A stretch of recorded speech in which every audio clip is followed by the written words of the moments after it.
Al-Ta'um Linnas. Desa itu merupakan tempat penata sosial yang terkecil di lingkungan pemerintahan, sehingga itu tempat tumbuh berkembangnya baik itu kehidupan beragama, kehidupan bertoleransi, juga kehidupan perekonomian. Jadi yang dulu kami merasa harus saya benci, saya harus musuhi, sekarang saya harus berubah.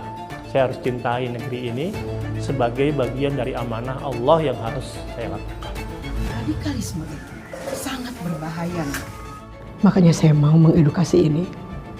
Inilah cara saya untuk menebus apa yang pernah saya lakukan.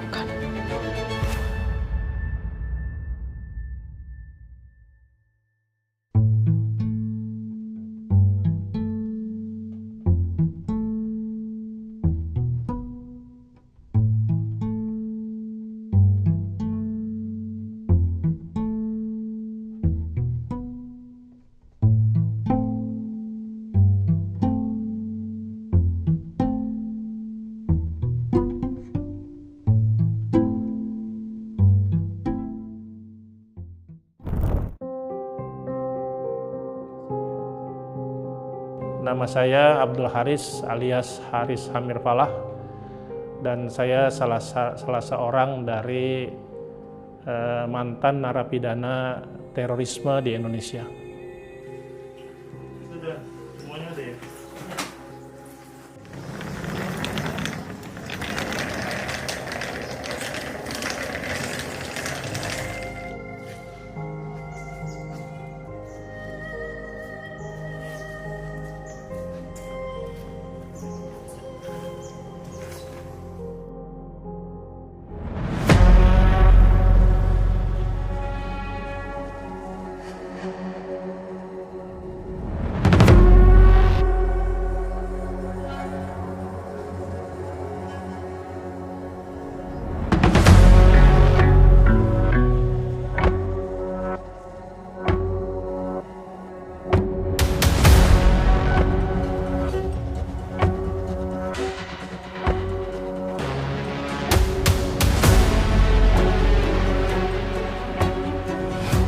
Berjuang melalui demokrasi itu kami anggap salah.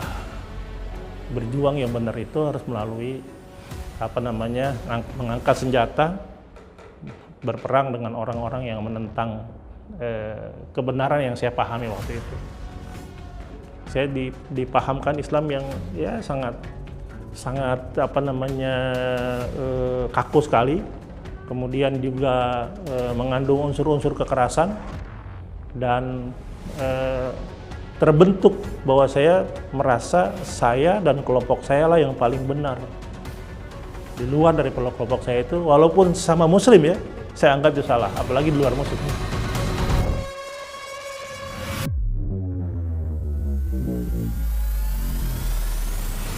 Tapi juga yang tidak kalah pentingnya adalah saya rasa sikap humanis dari para aparat dalam menangani kasus terorisme ketika di penangkapan itu dan dalam tahanan, termasuk saya dan teman-teman. Karena yang sekarang kembali ke NKRI itu dan memahami Islam yang moderat bukan hanya saya, mungkin sudah lebih dari 1.000 orang. Gitu. Nah, bagaimana kami bisa runtuh hati? Itu adalah salah satunya adalah sikap humanisnya para aparat.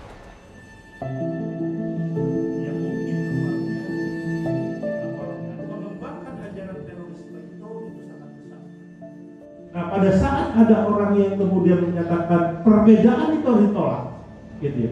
Perbedaan itu tidak boleh diterima, dan mereka kemudian mengajak dan mengajarkan kepada masyarakat, itu artinya sedang beredar ajaran intoleransi.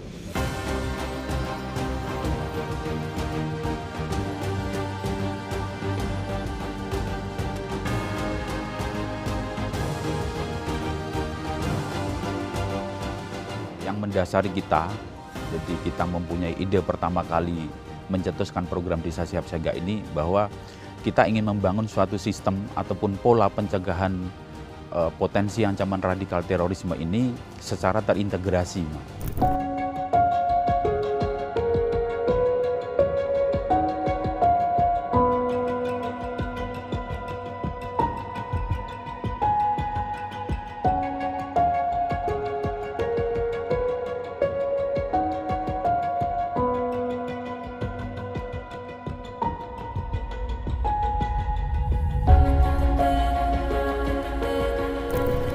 Kalau kita berbicara terorisme, Mas, secara spontan masyarakat itu taunya ya tukang bom bunuh diri gitu.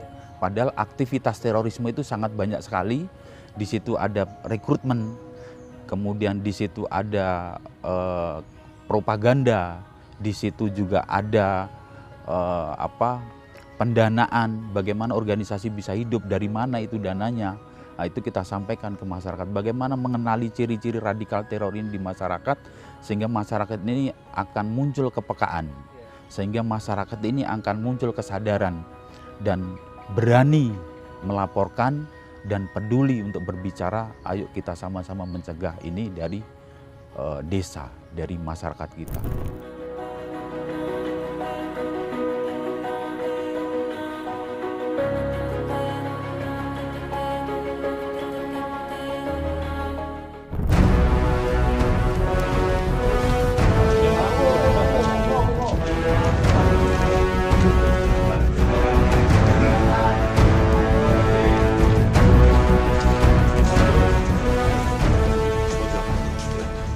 Kenapa harus diperiksa kos-kosan atau kontrakan ini? Seringkali kos-kosan atau kontrakan ini dimanfaatkan, disalahgunakan oleh kelompok jaringan radikal teror ini untuk merencanakan aksinya, untuk persembunyian mereka. Mereka ngontrak atau kos memakai identitas yang orang lain, tetapi yang menghuni itu ya kelompok jaringan itu. Makanya ini rutin kami wajibkan tiap desa untuk melakukan pemeriksaan kos-kosan ataupun kontrakan. Pak Haji, puntennya yang kontrak di sini ada berapa kontrakan, maksudnya kos-kosan ada berapa ruangan? Berapa kamar? Ada 8. 8. Nah, kalau bisa kami minta izin ya, minta data-data penghuni kontrakan Pak Haji nih. Bisa, ya. Ya, artinya ngerepotin, nganggu. Nggak apa-apa, terima kasih. Bisa dilihat kan Pak? Bisa. Datanya barangkali Pak Haji simpan. Ini kita Bu. Minta dibantu.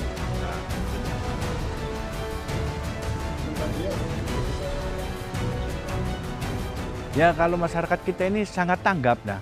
Kalau umpamanya ada orang baru, langsung didatangi atau ditanyai. Dan kalau umpamanya sampai ngekos atau ngontrak di wilayah kami ini, dimintai fotokopi KTP. Gitu. Jadi warga lebih peduli. Lebih peduli, sangat peduli sekali.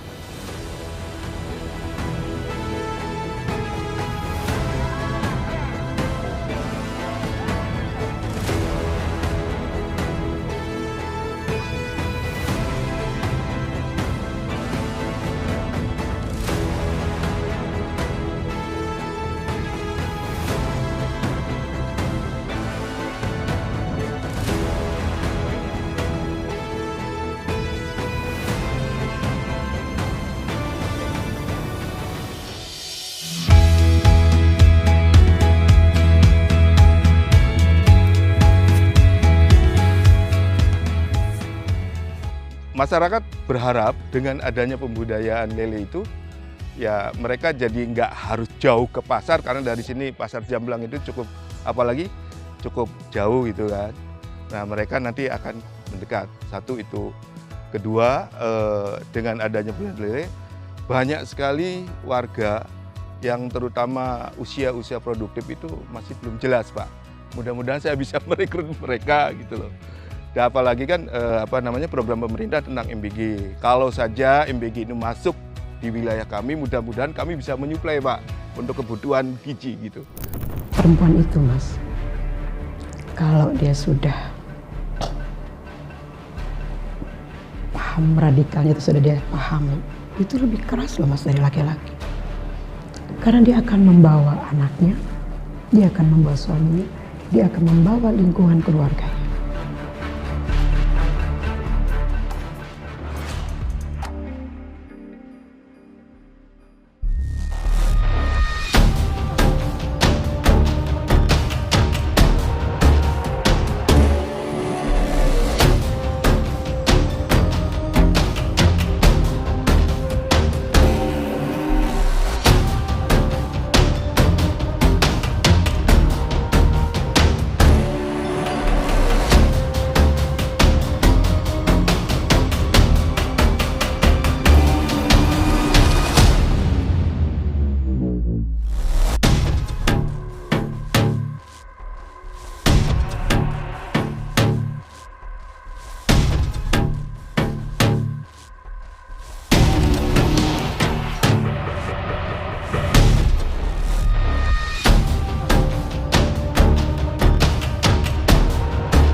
Kenapa perempuan yang disasar? Ya, saya pikir kembali pada sikap perempuan sendiri ya, sikap atau perilaku khas perempuan itu kan mudah bersimpati, mudah berempati. Biasanya narasi yang disampaikan kepada para perempuan untuk membujuk mereka agar bergabung dengan kelompok teror itu adalah penderitaan gitu ya, atau kesengsaraan atau upaya untuk membela orang-orang yang tertindas. Ketika kita melihat sifat perempuan yang rentan ya, karena dia kasih sayangnya sangat besar, keinginan untuk membantu pihak lain itu sangat besar. Ketika ini kemudian akhirnya dia mendapatkan informasi yang salah dan akhirnya terpapar radikalisme, mau nggak mau informasi yang dia dapat akan tertular juga ke anak-anaknya. Nah di sini juga akhirnya seorang perempuan juga membawa membawa bahaya tanda kutip yang lebih besar lagi. Bukan hanya dirinya, tapi dia menularkan lagi ideologi radikal itu pada anak-anaknya. Karena juga kan ada survei juga ya bahwa Gen Z itu banyak sekali mendapatkan ilmu-ilmu agama dari internet ya, dan mereka bahkan saya kurang tahu tahun berapa ya, beberapa tahun yang lalu lah itu surveinya menunjukkan anak-anak Gen Z ini radikal dalam contoh radikalnya itu seperti ini. Oh kalau dia beda agama dengan saya nggak mau berteman. Terus kalau ditanya apakah setuju orang kafir itu dibunuh, setuju misalnya. Nah itu kan radikal meskipun dia nggak melakukan, dia hanya di pikirannya saja.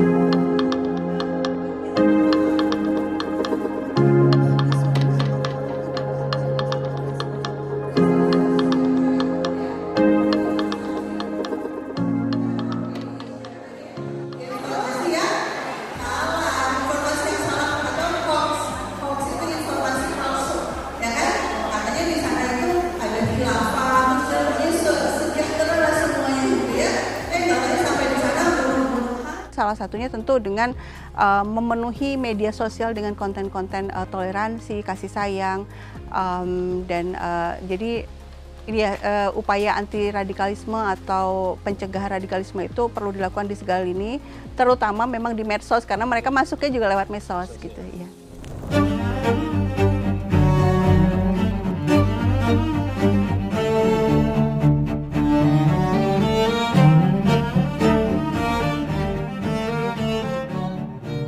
Nama saya Ainun Syafa'ah, tapi di kalangan saya biasa dipanggil dengan Umi Inung. Saya istri dari Abdul Haris, biasa orang mengenalnya itu Haris Amir Falah.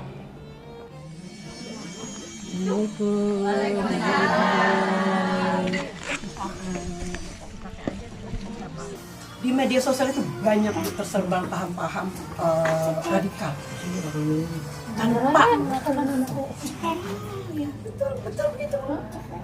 Tapi kenapa anaknya bisa seperti itu? Karena ibunya juga asik sendiri.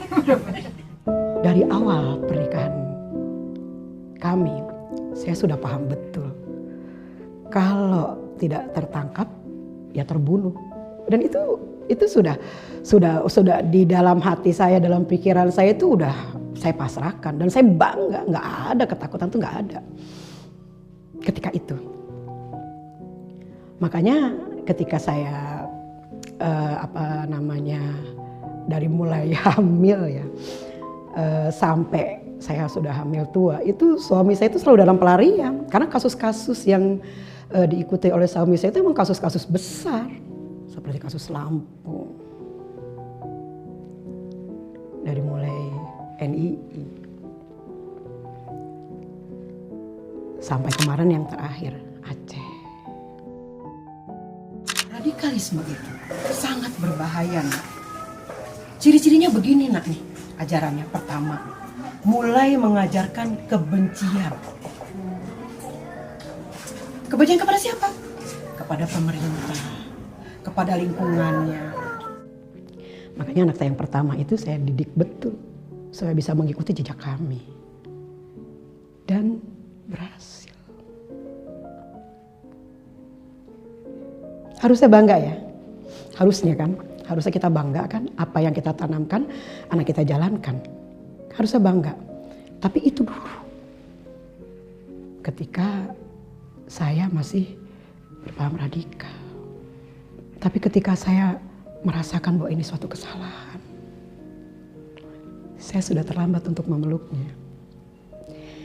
Saya sudah terlambat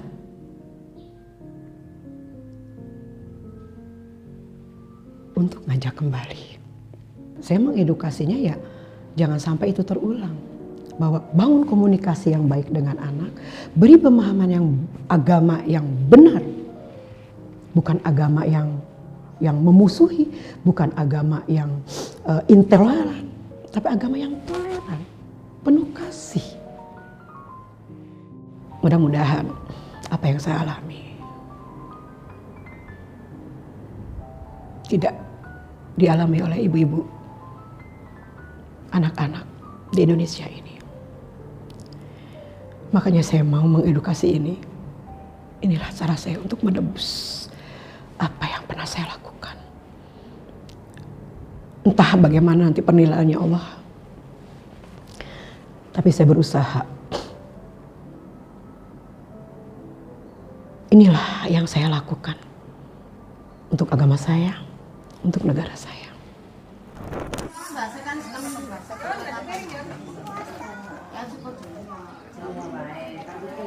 Oke, ini di blok apa ini? RT 21 ya?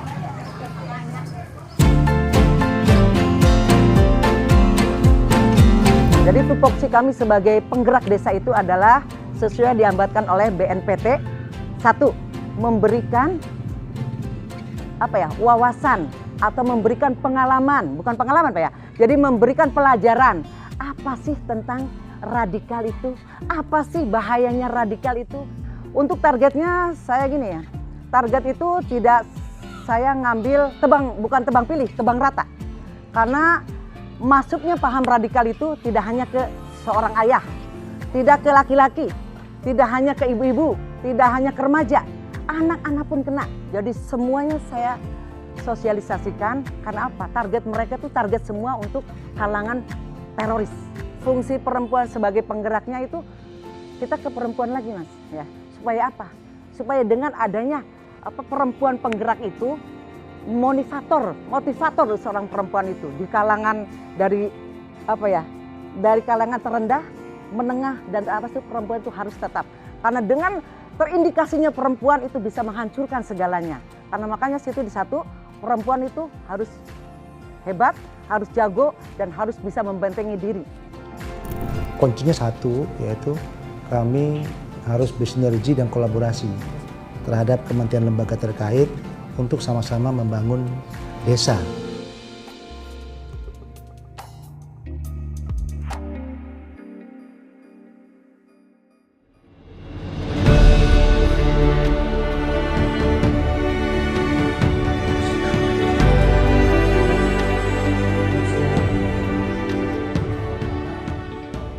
Sebenarnya gagasan desa siap siaga ini adalah merupakan sebenarnya amanah ya dari Undang-Undang Nomor 5 Tahun 2018 tentang pemberantasan tindak pidana terorisme, di mana pemerintah itu wajib melakukan pencegahan, dan juga ini merupakan juga penjabaran daripada atas cita Bapak Presiden tadi yang dituangkan dalam RPJMN, di mana membangun ngeri desa untuk menuntaskan kemiskinan, dan juga ini salah satu faktor yang menjadi stimulus tumbuh kembangnya terhadap paham-paham radikal terorisme, sehingga BNPT perlu mengadakan program di desa siap siaga.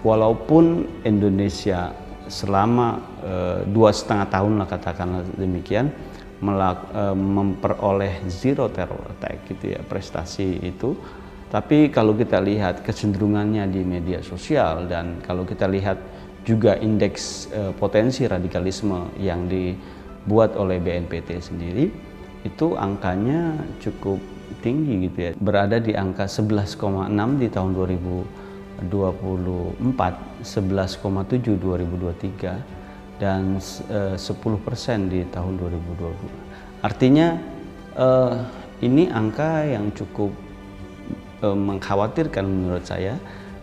Karena apa? Karena media sosial itu menjadi katalisator yang cukup penting untuk kelompok-kelompok ini melakukan penyebaran gagasan mengganti ideologi negara. Desa itu merupakan tempat penata sosial yang terkecil di lingkungan pemerintahan, sehingga itu tempat tumbuh berkembangnya baik itu kehidupan beragama, kehidupan bertoleransi, juga kehidupan perekonomian, sehingga tepatlah BNPT mengadakan kegiatan untuk program Desa Siap Siaga. Membangun itu dari desa menjadi sangat penting, tapi catatannya adalah bagaimana mengantisipasi persebaran ideologi itu melalui media sosial. Nah, ini menurut saya pekerjaan rumah juga gitu ya, artinya kombinasinya menjadi sangat penting. Harapan kami yang paling sederhana, meningkatnya kepekaan warga, Mas. Meningkatnya kesadaran masyarakat. Ketika ada hal-hal yang ganjil yang terjadi di desa itu, masyarakat cepat merasakan dan cepat melaporkan. Sehingga sistem temu cepat, lapor cepat, cegah dini, deteksi dini, itu dapat segera kita antisipasi. Kami juga sudah melakukan sinergi, contohnya kepada Menteri Desa, kemudian kepada Menteri Agama, kemudian kepada Kementerian Sosial, dan Kementerian mungkin Tenaga Kerja, kemudian lembaga-lembaga pemerintah seperti Badan Usaha Milik Negara, untuk sama-sama kita mengembangkan desa ini supaya tadi itu bahwa di dalam RPJMN diamanatkan bahwa kesiapsiagaan nasional ini penting dilakukan di tingkat desa supaya sejak dini mitigasi pencegahan itu bisa dilakukan supaya tindak pidana terorisme tidak terjadi.